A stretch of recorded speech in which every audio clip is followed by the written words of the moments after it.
Hello guys, how are you? कैसे हो आप सब? सिंगा तासो ठीक है। उम्मीद है कि आप सब खैरियत से होंगे। मैं हूं Syed Basharat Ali and welcome to our channel BCT Basharat chemistry tutorials. तो आज का टॉपिक है sources coal as a source of organic compound. Coal as a source of organic compound, जो कि लेक्चर नंबर 3 है क्लास सेकंड ईयर का। तो आज हम पढ़ेंगे कि कोयले से हम किस तरह ऑर्गेनिक कंपाउंड को हासिल करेंगे। अगर आपको याद हो तो इससे पहले वाले लेक्चर में हमने पढ़ा था सोर्सेज ऑफ ऑर्गेनिक कंपाउंड। तो सोर्सेज, मेजर सोर्सेज 3 किस्म के थे। एक था फॉसिल फ्यूल्स।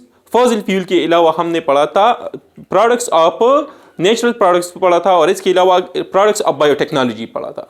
तो यहाँ पर जो नेचुरल फॉसिल फ्यूल है, इसमें हम आज स्टडी करेंगे कोल को। स्पेशली किस चीज़ को स्टडी करेंगे? कोल को। Coal is a source of organic compound. तो यहाँ पर देख ले, coal is a major source of organic compound. Coal क्या है? मेजर सोर्स है ऑर्गेनिक कंपाउंड की, मेजर सोर्स है। यहां पर देख लो, कोल कोल कौन से स्टेट में है? कोल है सॉलिड स्टेट में। कौन से स्टेट में है? सॉलिड स्टेट में। और ब्लैक और ब्राउनिश ब्लैक इन कलर है। ब्लैक और ब्राउनिश ब्लैक इन कलर। कौन से कलर में है? ब्लैक और ब्राउनिश ब्लैक इन कलर। ठीक है, कलर क्या है? ब्लैक और ब्राउनिश ब्लैक। तो यहां पर देख लो, organic compounds are obtained from coal by destructive distillation. Organic compounds, जितने ऑर्गेनिक कंपाउंड्स है वो हासिल होते हैं कोल से। कौन सी प्रोसेस से? डिस्ट्रक्टिव डिस्टिलेशन प्रोसेस से। कौन सी प्रोसेस से? Destructive distillation. इसका मतलब ये हुआ कि कोल को हम पास करेंगे डिस्ट्रक्टिव डिस्टिलेशन प्रोसेस से। कौन सी प्रोसेस से? डिस्ट्रक्टिव डिस्टिलेशन प्रोसेस से। और इससे हम हासिल करेंगे ऑर्गेनिक कंपाउंड्स को। ठीक है, तो यहां पर देख ले, ये डिस्ट्रक्टिव डिस्टिलेशन कौन सा प्रोसेस है? डिस्ट्रक्टिव डिस्टिलेशन कौन सा प्रोसेस है? सो यहां पर the process in which coal is heated. यहां पर देख लो, the process in which coal is heated in absence of air. In absence of air, यहां पर एयर की मानी है, यहां स्पेसिफिकली ये यूज होता है ऑक्सीजन के लिए। ठीक है, जब कोल को हम हीट करते हैं इन एब्सेंस ऑफ एयर, यानी ऑक्सीजन के गैर मौजूदगी में। ऑक्सीजन की गैर मौजूदगी में, हाँ, यहां पर ऑक्सीजन की गैर मौजूदगी इसलिए ज़रूरी है ताकि वो इसका ऑक्सीडेशन ना हो सके, ताकि कोल का ऑक्सीडेशन ना हो सके। इस मतलब ये हो गया कि इसका बर्न ना हो जाए, ये जल ना जाए। ठीक है, तो यहां पर देख लो, in absence of air coal does not burn. In absence of air coal does not burn. तो कोल क्या नहीं जलेगा? एब्सेंस ऑफ एयर में कोल जलेगा नहीं। ठीक है, बिकॉज नो ऑक्सीजन, क्योंकि वहां पर ऑक्सीजन मौजूद नहीं होगा। ठीक है, यहां पर देख लो, एब्सेंस ऑफ एयर है, इसका मतलब ये हुआ कि हम क्लोज कंटेनर में करेंगे डिस्ट्रक्टिव डिस्टिलेशन। कौन से कंटेनर में करेंगे? क्लोज कंटेनर में। आ गई समझ? चलो भाई, यहां पर देख लो। तो आपके जहन में क्वेश्चन आएगा कि हम फ्रैक्शनल डिस्टिलेशन क्यों नहीं करते। जरूर आपके जहन में क्वेश्चन आएगा कि हम डिस्ट्रक्टिव डिस्टिलेशन करते हैं तो फ्रैक्शनल डिस्टिलेशन क्यों नहीं करते। ये दोनों एक चीज है या इसमें कुछ डिफरेंस है? ठीक है, तो अब यहां पर हम ये स्टडी करेंगे कि इन दोनों में डिफरेंस क्या है। Difference between destructive distillation and fractional distillation. तो इन दोनों में फर्क क्या है? तो यहां पर देख लो, डिस्ट्रक्टिव डिस्टिलेशन यहां पर देख लो, destructive distillation is a chemical process. ये कौन सा प्रोसेस है? केमिकल प्रोसेस है। डिस्ट्रक्टिव डिस्टिलेशन कौन सा प्रोसेस है? Chemical process. ये पॉइंट नंबर 1 हो गया, ये याद रखो भाई। तो डिस्ट्रक्टिव डिस्टिलेशन कौन सा प्रोसेस है? केमिकल प्रोसेस है। इन्वॉल्व, जिसमें शामिल है डिकम्पोजिशन ऑफ सॉलिड्स। यहां पर देख लो, इसमें सॉलिड्स की क्या हो जाती है? डिकम्पोजिशन हो जाती है। यहां पर देख लो, दूसरा पॉइंट यहां पर है, यहां पर यानी ये जो डिस्ट्रक्टिव डिस्टिलेशन है वो हम किस चीज, कौन सी सब्सटेंस के लिए इस्तेमाल करते हैं? जो कि सॉलिड्स हो। ठीक है, डिस्ट्रक्टिव डिस्टिलेशन सिर्फ हम सॉलिड्स के लिए इस्तेमाल करेंगे। ठीक है, तो यहां पर देख लो, केमिकल प्रोसेस है, इन्वॉल्व डिकम्पोजिशन ऑफ सॉलिड। इसमें सॉलिड की डिकम्पोजिशन होगी बाय हीटिंग इट।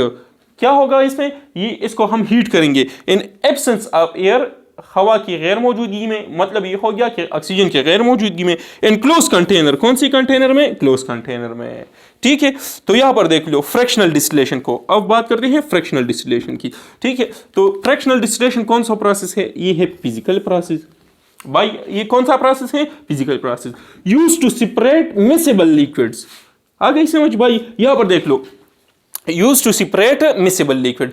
हाँ, फ्रैक्शनल डिस्टिलेशन फिजिकल प्रोसेस है जो कि इस्तेमाल होता है ताकि जो सॉल्युबल लिक्विड्स हो, जो लिक्विड मुख्तलिफ लिक्विड्स है वो सॉल्युबल है, तो इसको सेपरेट करने के लिए इस्तेमाल होता है।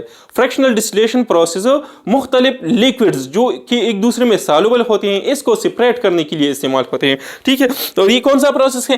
फिजिकल प्रोसेस है। ठीक है, तो डिस्ट्रक्टिव डिस्टिलेशन केमिकल प्रोसेस है और फ्रैक्शनल डिस्टिलेशन कौन सा प्रोसेस है? फिजिकल प्रोसेस है। ठीक है, और यहां पर एक बात और थी, यहां पर सॉलिड था और यहां पर क्या लेंगे? लिक्विड लेंगे। आ गई समझ भाई? यहां पर जो फ्रैक्शनल डिस्टिलेशन वो है वो हम यूज करेंगे सिर्फ लिक्विड्स के लिए। और कौन सी लिक्विड्स के लिए? जो मिक्सेबल हो, जो कंप्लीटली एक दूसरे में सॉल्युबल हो, तो इसके लिए यूज करेंगे। ठीक है, तो यहां पर देख लो सेपरेशन, वह यहां पर हमने पढ़ा कि यहां पर डिकम्पोजिशन हो जाती है, सॉलिड्स की क्या हो जाती है? डिकम्पोजिशन। लेकिन यहां पर देख लो सेपरेशन आकर यहां पर जो लिक्विड्स होते हैं, मिक्सेबल लिक्विड होते हैं, वो लिक्विड जो एक दूसरे में सॉल्युबल होते हैं, तो वो सेपरेट होते हैं आकर due to difference in their boiling point, इनकी बॉइलिंग पॉइंट की वजह से। ठीक है, वो सेपरेट होते हैं इनकी बॉइलिंग पॉइंट की वजह से। फॉर एग्जांपल या वाटर इथेनॉल एक दूसरे में सॉल्युबल है, वाटर और इथेनॉल एक दूसरे में सॉल्युबल है। वाटर की बॉइलिंग पॉइंट है 100 डिग्री सेंटीग्रेड और इथेनॉल की बॉइलिंग पॉइंट कम है। ठीक है, इथेनॉल की बॉइलिंग पॉइंट कम है, तो हम इन दोनों के मिक्सचर को, यानी जो सोल्यूशन है इसकी, हम इसको हीट करेंगे, इसको टेम्परेचर देंगे। जब इसको हम हीट करेंगे तो इसका पहला फ्रैक्शन कौन सा निकलेगा? पहला फ्रैक्शन निकलेगा इथेनॉल। ठीक है, आ गई समझ? इथेनॉल, क्योंकि इथेनॉल की बॉइलिंग पॉइंट कम है और इसका बॉइलिंग पॉइंट जल्द ही आ जाएगा, तो वो क्या होगा? इवापोरेट हो जाएगा और इसको हम सेपरेट करेंगे वाटर से।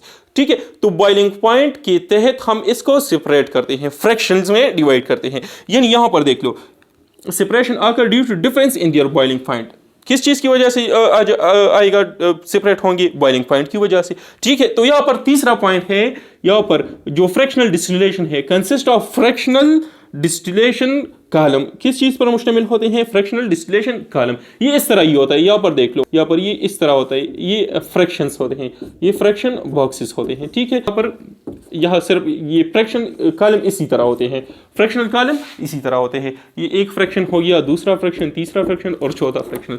आ गई समझ भाई?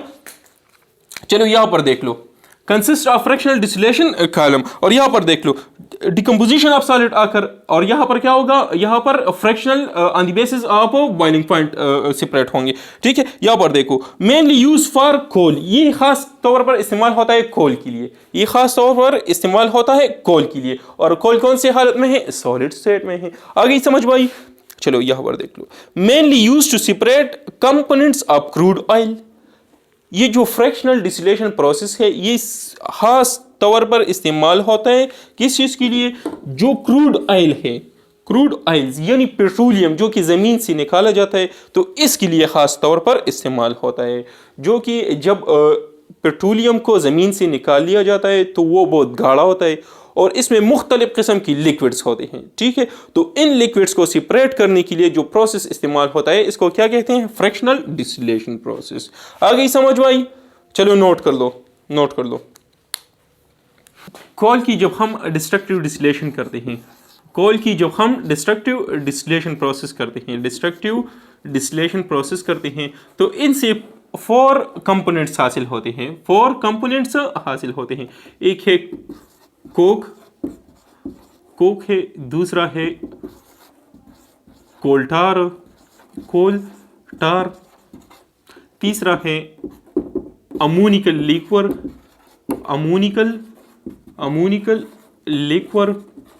ठीक है, अमोनिकल लिक्वर, और चौथा है कोल गैस। भाई जब हम कोल की डिस्ट्रक्टिव डिस्टिलेशन करते हैं तो ये 4 कंपोनेंट हमें हासिल होते हैं। ठीक है, यहाँ पर एक है कोक, दूसरा है कोल टार, दूसरा है अमोनिकल लिक्वर और चौथा है कोल गैस। चलो अब बात करते हैं कोक पर। तो अब बात करेंगे कोक पर। जो 4 फ्रैक्शंस, जो 4 कंपोनेंट्स हमें ऑब्टेन हुई थी, इसमें हम पहला स्टडी करेंगे कोक को। तो कोक क्या है? यहाँ पर देख लो कोक क्या है? टफ है, रफ है, पोरस है। ठीक है, टफ है, रफ है और पोरस है। पोरस मीन सुराखदार है। ठीक है, और कलर क्या है? ब्लैक सब्सटेंस है। कौन सा सब्सटेंस है? ब्लैक, और ग्रे कलर है इसका। ब्लैक सब्सटेंस है और ग्रे कलर है, सॉलिड है, टफ रफ और पोरस का यहाँ पर इससे क्या मतलब मिलता है कि ये सॉलिड इन स्टेट है। कौन सी स्टेट में है? Solid in state. ठीक है, ऑलमोस्ट प्योर कार्बन है, ऑलमोस्ट प्योर कार्बन, तकरीबन तकरीबन प्योर कार्बन ही है। ठीक है, तो यहाँ पर देख लो, use as a fuel in homes, घरों में एज ए फ्यूल इस्तेमाल होता है और फैक्ट्रीज में इस्तेमाल होता है। ठीक है, यूज होता है, इसका इस्तेमाल होता है घरों में और फैक्ट्रीज में। ठीक है, use as reducing agent in extraction of metals, extraction of metal में ये इस्तेमाल हुआ है। इसके हेल्प से, इसकी मदद से मेटल्स को हम और से क्या कर रहे हैं? एक्सट्रैक्ट कर रहे हैं। और से हम मेटल्स को इसके और से एक्सट्रैक्ट करते हैं। किसकी मदद से? कोक की मदद से। ठीक है, तो यहां पर देख लो, यूज एज रिड्यूसिंग एजेंट किस तरह इस्तेमाल होता है, किस तरह वर्क करता है? Use as reducing agent in extraction of metal, किस तरह काम करता है? एज ए रिड्यूसिंग एजेंट काम करता है। ये किस तरह काम करता है? As a reducing agent. चलो मैं एक रिएक्शन लिख देता हूं, आयरन Fe2O3, तो ये क्या, यहां पर देख लो, हमने लिया प्योर कार्बन यानी कोक लिया। क्या लिया? कोक लिया। तो ये काम करे, ये क्या बनाएगा? कार्बन डाइऑक्साइड बनाएगा। ठीक है, कार्बन डाइऑक्साइड बनाएगा और इसके साथ साथ प्योर आयरन बनाएगा। रिएक्शन को बैलेंस करके आपको पता चल जाएगा। तो यहाँ पर कार्बन ने आयरन से क्या लिया? ऑक्सीजन लिया। कार्बन ने Fe से ऑक्सीजन लिया तो कार्बन डाइऑक्साइड बना दिया और आयरन फ्री फॉर्म में रह गया। कौन से फॉर्म में रह गया? फ्री फॉर्म में रह गया। तो ये क्या हो गया? एज ए रिड्यूसिंग एजेंट काम कर रहा है। यहाँ पर देख लो, carbon as a reducing agent काम कर रहा है। कौन सी प्रोसेस में कौन सा प्रोसेस है? Smelting process. इस प्रोसेस को हम क्या कहते हैं? स्मेल्टिंग प्रोसेस कहते हैं। यहाँ पर ये रिएक्शन जो मैंने ये रिएक्शन लिखा, ये कौन सा प्रोसेस है? स्मेल्टिंग प्रोसेस है। कौन सी चीज में इस्तेमाल होता है? In blast furnace. ठीक है, ये इस्तेमाल होता है ब्लास्ट फर्नेस में, जिसमें स्मेल्टिंग प्रोसेस होता है और carbon as a reducing agent काम करता है। और यहाँ पर आप देख ले, हमने फ्री मेटल हासिल कर लिया।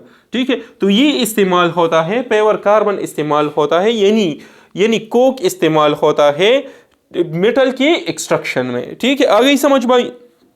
ठीक है, तो यहाँ पर देखो, दूसरा है कोल टार।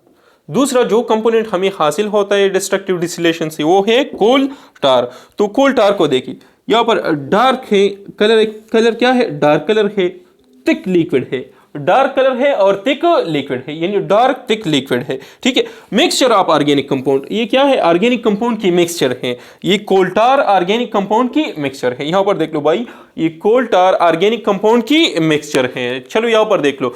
अब यहाँ पर देखो, हमने पिछले लेक्चर में पढ़ा, अभी इससे पहले हमने पढ़ा कि हम डिस्ट्रक्टिव डिस्टिलेशन सिर्फ सॉलिड के लिए यूज करेंगे।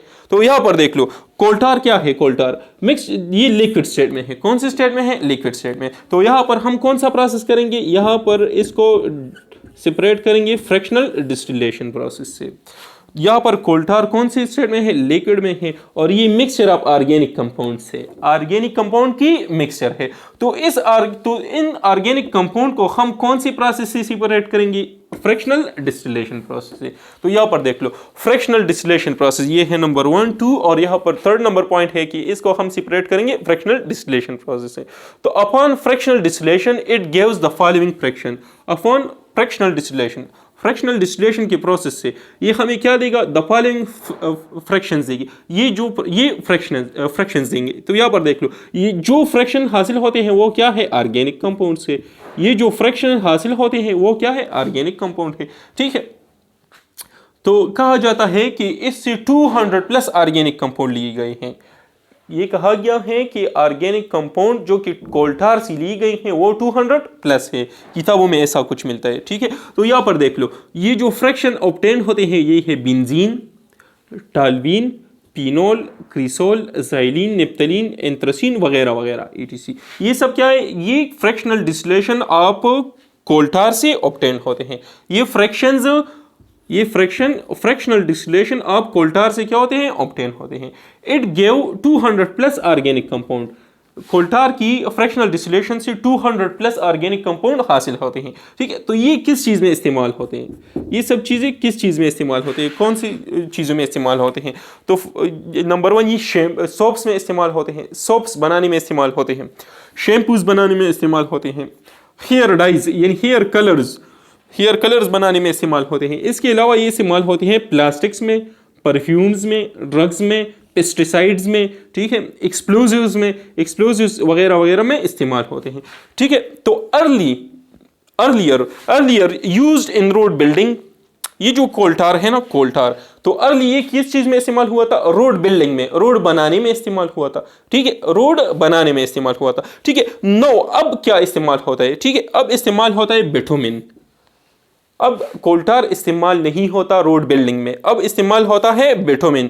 ठीक है, रोड बिल्डिंग में अब क्या इस्तेमाल होता है? बिटुमिन। ठीक है, आ गई समझ भाई? नोट कर लो, शाबाश, नोट कर लो। तो थर्ड नंबर जो कंपोनेंट ऑब्टेन हुआ है वो है अमोनिकल लीक्वर, वो है अमोनिकल लीक्वर। ठीक है, तो बात करेंगे अमोनिकल लीक्वर पर। तो ये है बाय प्रोडक्ट ऑफ अमोनिया, ये है by product of ammonia. Ammonia का बाय प्रोडक्ट है, अमोनिया का तो आप जानते होंगे NH3, ये है अमोनिया, इसके बाय प्रोडक्ट है। ठीक है, यहाँ पर देख लो, यूज फॉर मेकिंग, जो कि इस्तेमाल होता है अमोनियम सल्फेट बनाने में या अमोनियम सुपर फास्फेट बनाने में या कोई और अमोनियम प्रोडक्ट बनाने में इस्तेमाल होता है, जो कि काम करता है एज ए फर्टिलाइजर, जो कि इस्तेमाल होता है एज ए फर्टिलाइजर। तो ये हो गया अमोनिकल लीक्वर। अमोनिकल लीक्वर के अलावा जो चौथा ऑब्टेन हुआ कंपोनेंट वो है कोल गैस। कोल गैस को हम क्या कहते हैं? दूसरा नाम है इसका टाउन गैस। ये इस्तेमाल हुआ है टाउन में या घरों में इस्तेमाल हुआ है, इसी वजह से क्या कहते हैं इसको? टाउन गैस भी कहते हैं। ठीक है, तो ये है mixture of carbon monoxide plus hydrogen gas. ठीक है, कार्बन मोनोऑक्साइड और हाइड्रोजन गैस की मिक्सचर को हम क्या कहते हैं? कोल गैस कहते हैं। कार्बन मोनोऑक्साइड और हाइड्रोजन की कॉम्बिनेशन के मिक्सचर को हम क्या कहते हैं? कोल गैस कहते हैं। इसके साथ कभी कभार मीथेन गैस भी होता है, CH4। कार्बन मोनोऑक्साइड, हाइड्रोजन और इसके साथ साथ कभी कभार CH4 भी होता है। ठीक है, use for lightning and heating. ठीक है, ये इस्तेमाल होता है लाइटनिंग और हीटिंग के लिए, यानी ये भी इस्तेमाल होता है एज ए एनर्जी। ठीक है, as a source of energy. ठीक है, तो इस्तेमाल होता है लाइटनिंग और हीटिंग के लिए। ठीक है, तो फॉर द फर्स्ट टाइम ये इस्तेमाल हुआ था स्ट्रीट लाइटनिंग के लिए। फर्स्ट टाइम ये इस्तेमाल हुआ था स्ट्रीट लाइटनिंग के लिए। लंदन में ये इस्तेमाल हुआ था 1810 में। 1810 में पहली दफा ये इस्तेमाल हुआ था as a street lighting in London. इसके बाद 1820 में ये इस्तेमाल हुआ है न्यूयॉर्क में। किस चीज़ के लिए? स्ट्रीट लाइटिंग के लिए। ठीक है, तो यहाँ पर देख लो। इसके अलावा आज मैंने कुछ MCQs लिखे हैं आपके लिए, ये नोट कर लें। चलो यहाँ पर देख लो, MCQs नंबर 1 है, प्योरेस्ट फॉर्म ऑफ कार्बन कौन सा है? प्योरेस्ट फॉर्म ऑफ कार्बन कौन सा है? कोल है, चारकोल है, कोक है या ऑल ऑफ दीज? ठीक है, तो प्योरेस्ट फॉर्म कौन सा है? कोल। यही तो नहीं हो सकता, क्योंकि कोल में तो 4 कंपोनेंट, कोल से तो हमने डिस्ट्रक्टिव डिस्टिलेशन से 4 कंपोनेंट हमने हासिल की। एक था अमोनिकल लिक्वर, कोल गैस और कोक वगैरह वगैरह। चारकोल भी नहीं है। ठीक है, तो क्या हो गया? ये हो गया कोक। ठीक है, ये कौन सा ऑप्शन आता है? कोक ऑप्शन आता है। तो यहाँ पर दूसरे क्वेश्चन में देखो, कोल्टार में होता है coal tar contain about dash organic compound. Coal tar में कितने ऑर्गेनिक कंपाउंड होते हैं? यहाँ पर दिया गया है 300 प्लस, एक ऑप्शन है 200 प्लस, एक है 100 प्लस और एक है नन ऑफ दीज। तो यहाँ पर ये ऑप्शन ठीक है, 200 प्लस। उम्मीद है कि ये वीडियो आपको समझ आ गई होंगी। इंशाल्लाह नेक्स्ट वीडियो का इंतजार कर दीजिएगा और ये लेक्चर अपने फ्रेंड्स के साथ ज़रूर शेयर करें। ठीक है, अगर आपने अभी तक इस चैनल को सब्सक्राइब नहीं किया है तो काइंडली इस चैनल को सब्सक्राइब ही करें। अस्सलाम वालेकुम।